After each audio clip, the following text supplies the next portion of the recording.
My father, back in 2019, moved to Nigeria, moved to Anambra in particular, to basically live out his Igbo boy dreams. He had built a house, he had worked for New York City for 25 years, and he was retiring on time, he was retiring healthy, and he just wanted to go back home and be with his family, live in his home that he had literally suffered and toiled for being in America all this while.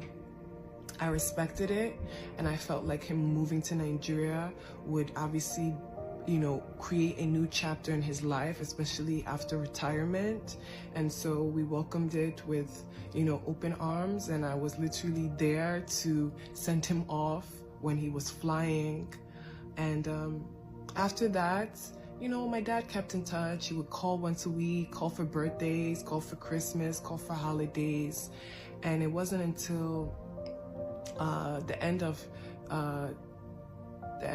2021, I was noticing some distance. I wasn't hearing from him as much. My life was equally as busy, so I didn't put too much thought into it. However, I did find it a little odd, given the fact that my dad and I have such a close relationship. It wasn't until 6 months in that I realized I haven't heard from this man.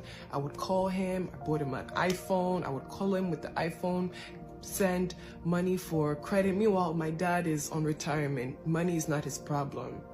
I will send money for retirement, I will send money for this, send money for that. Still no word. It wasn't until I started to ask some really, you know, really big questions that my uncle and my aunt in the videos now began to pull back and be hesitant to pick up my calls. For 6 months, I didn't know if my father was dead or alive, because when I would call, my auntie would tell me he stepped out, he's sleeping, oh, she's cooking in the kitchen, she doesn't want to go upstairs, blah, blah, blah, blah, just excuses. So when I went to Nigeria,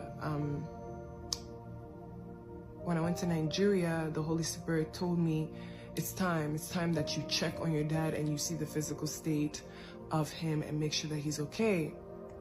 I toyed with the idea, like, what did I do? I'm not a serial killer, I'm not a criminal that my dad would literally stop talking to me. Is he dead? I would have dreams of his body being hidden in the back. I would have dreams of him crying at night. You know, calling my name. I would have all these series of dreams, and these were the seeds God was planting inside of me to